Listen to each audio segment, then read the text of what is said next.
Assalamualaikum warahmatullahi wabarakatuh. Kembali lagi ke channel saya, Zainul Hasan HBC. Oke. HBC itu singkatannya Hasan Beauty Camp, guys. Promo dikit ya. Oke. Terima kasih untuk yang kemarin sudah kirim pertanyaan ke saya. Dan video kali ini adalah video untuk membahas pertanyaan kalian. Ada sekitar 18 pertanyaan yang masuk dan thank you banget. Ya, seperti itulah ya. Bakalan cukup panjang video kali ini.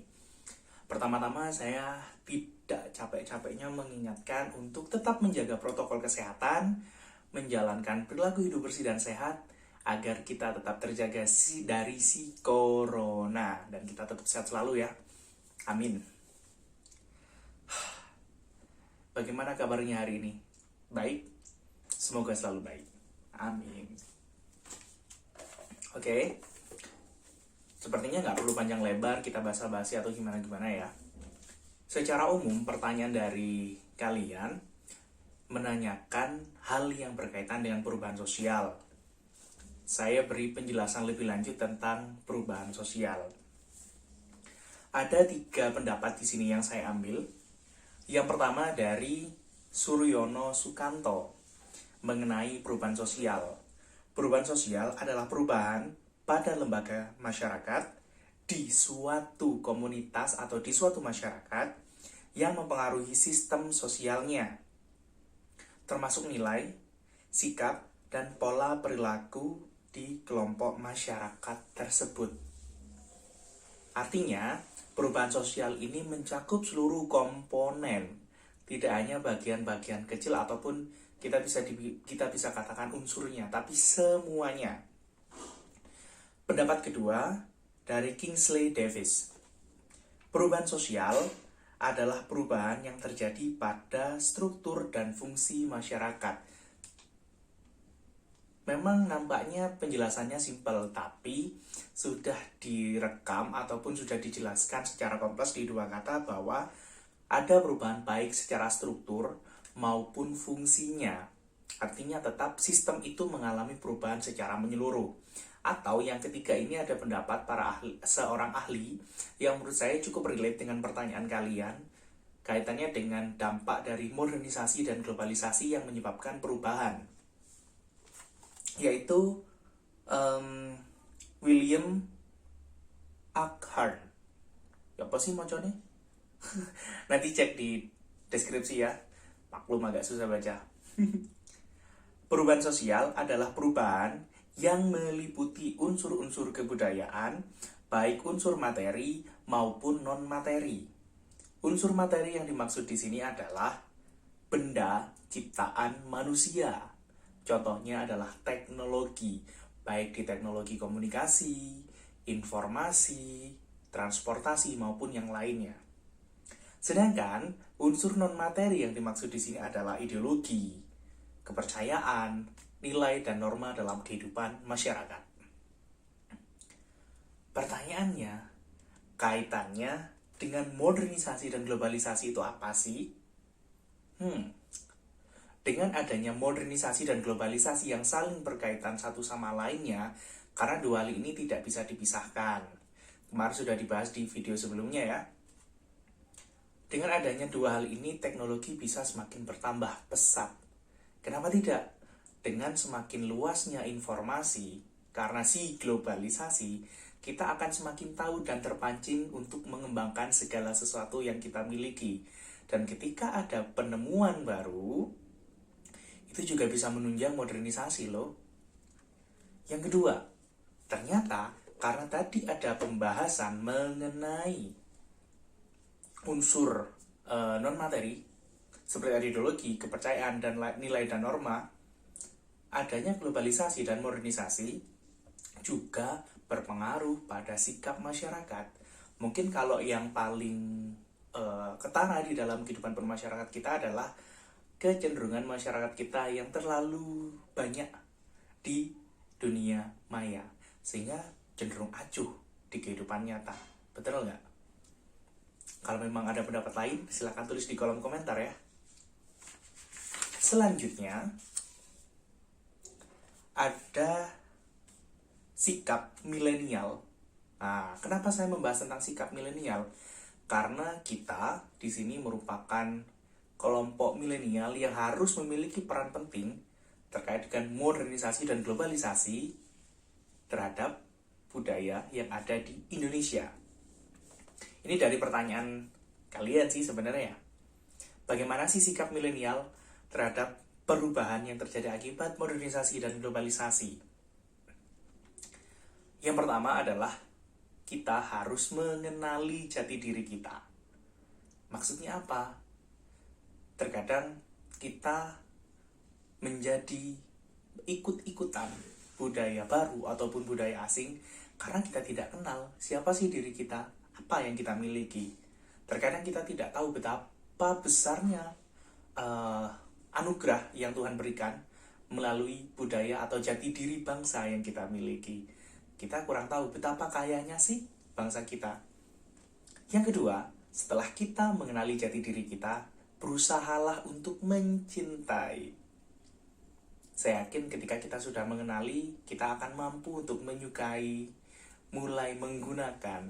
Salah satu bentuk cinta adalah kita menerapkan ataupun menggunakan budaya yang kita miliki sendiri. Yang ketiga, kita mulai melestarikan. Bahasa gampangnya, kalau kita tidak bisa melestarikan, paling tidak jangan merusak ataupun melupakan. Bagaimana caranya? Kita kaum milenial identik dengan teknologi informasi dan komunikasi yang sangat luar biasa. Mungkin kita bisa memposting budaya lokal yang ada di daerah kita untuk mengenalkan kepada orang di luar sana, ataupun kita bisa mengajak teman-teman dari luar untuk datang ke komunitas kita, menyaksikan, misalnya di bidang seni ya, menyaksikan pertunjukan yang ada di komunitas kita, ataupun lain sebagainya. Yang keempat, kita harus memiliki sikap kritis. Sikap kritis untuk apa? Sikap kritis untuk memfilter, untuk menyaring informasi, ataupun masuknya budaya luar ke dalam komunitas kita. Nah, filter ini hanya akan berjalan ketika kita sudah memiliki poin pertama. Apa poin pertamanya? Kita mengenali jati diri kita sendiri. Kalau kita nggak kenal dengan diri kita, bagaimana kita bisa mempertahankan apa yang kita miliki? Seperti itu guys. Jadi poin utamanya adalah kenali terlebih dahulu jati diri kita. Dan kita jangan memandang modernisasi dan globalisasi itu selalu berdampak negatif. Tidak. Modernisasi dan globalisasi sama seperti dengan hal yang lainnya, memiliki dampak positif maupun negatif. Yang paling gampang kita identifikasi dari si modernisasi dan globalisasi ialah terkait dengan teknologi.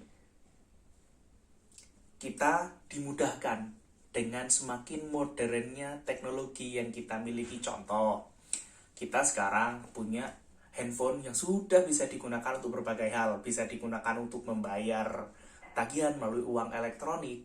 Kita bisa memesan kendaraan umum melalui smartphone kita. Kita bisa berkomunikasi jarak jauh. Tapi dengan itu semua kita menjadi malas. Mager. Sobat mager ayo. Saya. Mungkin kalian semua. Kita mager, kita malas. Dampaknya apa? Baik secara sosial maupun fisik. Fisik kita cenderung lemah. Kenapa? Kita tidak menggunakan badan kita untuk bergerak secara penuh. Ya, kurang olahraga lah istilahnya. Secara sosial, interaksi kita dengan masyarakat secara langsung semakin berkurang. Terus, menghubungkan yang jauh. Meskipun tidak bertatap muka, namun menjauhkan yang dekat. Nah, ini tagline yang sudah sering di mana-mana ketika terkait dengan modernisasi. Terus, terkait modernisasi, kita memang akan terpacu untuk melihat ataupun menjadi lebih baik karena melihat orang di luar sana secara global memiliki kompetensi yang tinggi, terus mendapatkan pencapaian yang luar biasa. Kita menjadi termotivasi untuk mengikuti itu semua. Namun, terkadang dampak negatifnya adalah cara untuk mendapatkan pencapaian tersebut. Terkadang kita tenggelam dalam cara-cara yang tidak baik. Itu yang harus kita hindari. Ada lagi dampak negatifnya, contoh misalnya perilaku konsumtif, perilaku koruptif. Terus, apalagi? Saya yakin kalian masih punya banyak contoh ya. Dan tentunya sekali lagi, segala sesuatu memiliki dampak positif dan dampak negatif. Kita masuk kepada modifikasi budaya. Karena ada pertanyaan bagaimana sih cara kita mempertahankan budaya kita di tengah perkembangan teknologi informasi dan komunikasi, atau bahasa begiannya di tengah modernisasi dan globalisasi. Kita perlu melakukan yang namanya modifikasi budaya. Apa sih sebenarnya modifikasi budaya itu? Sebenarnya modifikasi budaya ini bisa kita katakan sebagai sebuah upaya untuk memperkenalkan kepada masyarakat budaya yang kita miliki dengan cara-cara baru. Baik tapi ini biasanya sih secara kemasan ya. Kalau untuk substansi lebih baik jangan. Oke, ada beberapa hal yang perlu kita lakukan terkait dengan modifikasi budaya, yaitu kita memodifikasi beberapa bagian atau beberapa unsur kebudayaan dengan budaya global. Kenapa? Agar bisa diterima oleh masyarakat secara luas. Misal, bahasa nih, kita berasal dari bahasa Malang, kita mungkin bisa membuat lagu yang berbahasa Malangan, yang dari bahasa Walian, dimodifikasi dengan lagu berbahasa Inggris. Maaf, lirik berbahasa Inggris maksud saya, sorry. Tentunya harapannya agar lebih diterima. Atau, karena di Malang ini kita cukup dikenal dengan tari topeng Malangan, kita mencoba mengemas tari topeng Malangan itu dengan dance kontemporer, dengan menggunakan musik yang tidak hanya khas Jawa ataupun khas Malang, tapi kita mencoba memadu padankan dengan musik-musik populer, seperti itu. Namun, ada hal yang harus kita perhatikan juga di dalam modifikasi budaya. Tidak semua unsur budaya dapat kita modifikasi. Kenapa? Karena ada budaya-budaya yang sifatnya sakral, dan kita tidak boleh dan tidak bisa mengganti itu semua, karena akibatnya akan merubah secara substansi. Dan kita sebagai kaum milenial juga harus menghormati itu semua. Oke, berkaitan dengan budaya, berkaitan dengan perubahan tadi, ada pertanyaan sih sebenarnya, Pak, kasih contoh dong, discovery sama invention. Nah, discovery sendiri kemarin kan berkaitan dengan penemuan yang belum diterapkan kalau bahasa gampangnya ya. Saya tambahkan dua pendapat ahli. Menurut Rappel-Linton, discovery merupakan penemuan yang sifatnya penambahan dari hal ataupun benda yang sudah ada. Sedangkan invention menurut Rappel-Linton merupakan penerapan dari si discovery. Pendapat selanjutnya dari Hariso menjelaskan bahwa discovery merupakan penemuan persepsi baru dari suatu gejala pengetahuan. Sedangkan invention merupakan ciptaan baru, baik berupa benda maupun pengetahuan melalui penggabungan pengetahuan tersebut dengan pengetahuan sebelumnya. Contohnya banyak sekali kalau nanti kalian mau mencari, tapi yang saya contohkan di sini berkaitan dengan penjelasan ini ya. Saya bisa ngasih contoh mungkin belajar online ya. Kenapa kok belajar online? Sebenarnya konsep pembelajaran sudah ada, tetapi sebelum permasalahan corona datang, sudah ada sih yang berpikiran untuk mengajar secara online, namun belum diterapkan secara luas oleh masyarakat. Namun dengan adanya si corona ini, kita mau tidak mau menerapkan gagasan terhadap apa yang sudah ada. Contohnya adalah belajar online, dan sekarang sudah menjadi invention. Belajar online bukan lagi discovery yang sebelumnya menjadi gagasan sebagian orang. Sekarang sudah cukup banyak, saya nggak bisa bilang semuanya sih, tapi kebanyakan sudah menggunakan ataupun menerapkan belajar online. Ada beberapa pertanyaan unik yang saya rekam di sini terkait dengan modernisasi dan globalisasi. Yang pertama, bagaimana sikap yang harus dilakukan oleh kelompok masyarakat jika ada hal yang harus dilakukan tapi masyarakat menolak dengan alasan tidak biasa. Dari ini semua bisa kita jawab dengan cukup simpel sih sebenarnya. Adalah jangan mudah menjustifikasi hal baru itu terlebih dahulu. Kenapa? Alasannya di sini hanya karena tidak biasa. Perlu adanya percobaan. Dari yang saya contohkan dari discovery barusan terkait dengan belajar online, memang awalnya kita tidak terbiasa dengan belajar online. Namun, lama-kelamaan kita akan menjadi terbiasa. Meskipun, ya ada plus minusnya ya. Bukan berarti kita menghendaki belajar online terus-menerus. Di dalam belajar, kita tidak bisa melepaskan yang namanya human touch. Atau peran manusia secara langsung. Tetapi, terkait dengan perubahan, hanya karena alasan tidak terbiasa, ya memang harus dibiasakan. Harus kenal terlebih dahulu. Karena kalau nggak kenal, katanya nggak sayang. Yang kedua, Pak, ngopi di tempat umum itu termasuk modernisasi nggak sih? Ini relate dengan ada pertanyaan satunya bahwa penjajahan Belanda di Indonesia, apakah itu termasuk dengan westernisasi atau modernisasi? Dua-duanya. Ada sikap-sikap masyarakat yang cenderung ke barat-baratan yang merupakan ciri dari westernisasi sesuai dengan namanya ya. Tapi yang kita bisa lihat di sini sebagai sisi positifnya adalah dengan adanya penjajahan bangsa barat itu kita bisa mengenal tanaman perkebunan. Kita menjadi masyarakat yang mungkin bisa dikatakan modern karena hampir mengikuti, bukan menyerupai, mengikuti perkembangan bangsa ataupun negara yang menggunakan teknologi tertentu, mengikuti bangsa yang sudah mulai berkembang. Bukan berarti ketika masa kerajaan kita tidak memiliki teknologi ataupun kita tidak modern. Seperti pada video sebelumnya, modern itu terikat dengan konsep ruang dan waktu. Modern di suatu tempat bisa jadi tidak modern di tempat yang lain karena sudah melewati masa itu, seperti itu. Perlu dipahami ya. Nah, di sini terkait dengan perkebunan, salah satunya adalah kopi.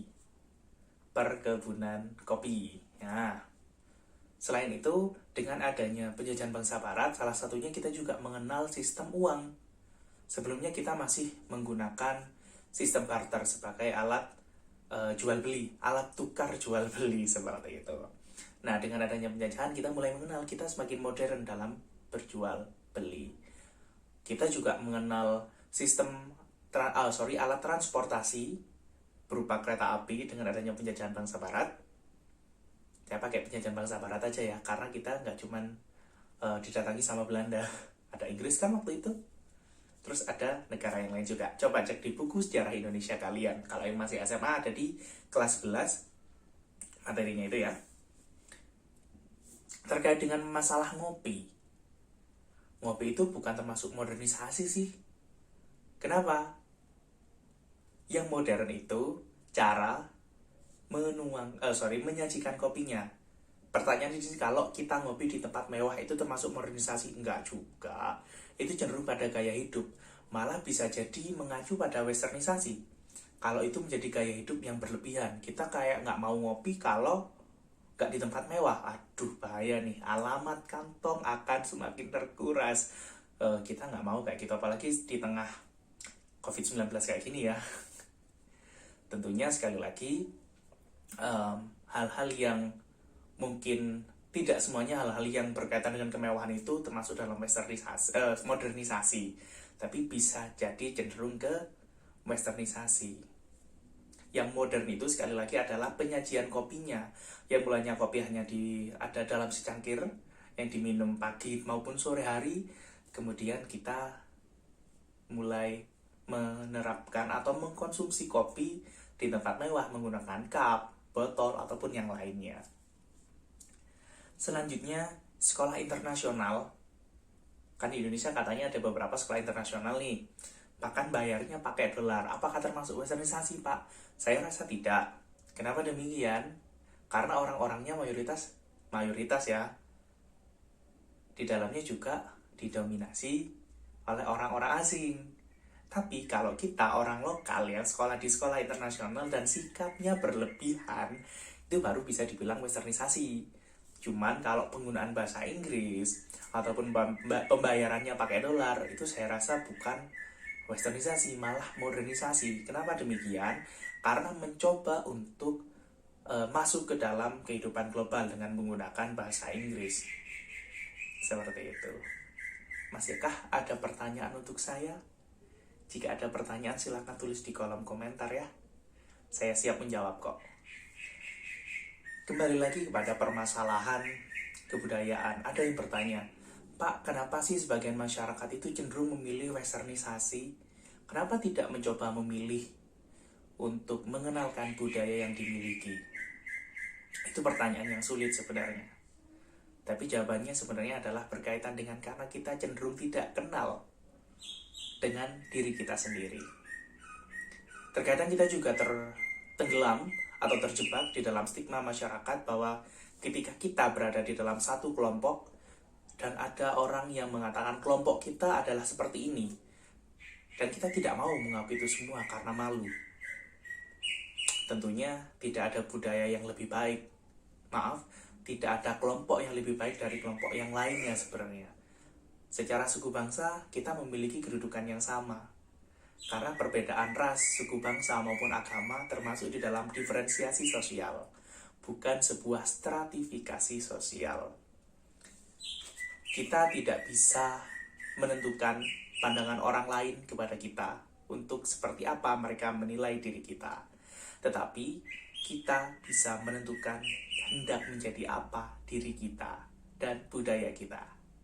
Itu saja dari saya. Sampai jumpa di pertemuan ataupun video selanjutnya. Wassalamualaikum warahmatullahi wabarakatuh.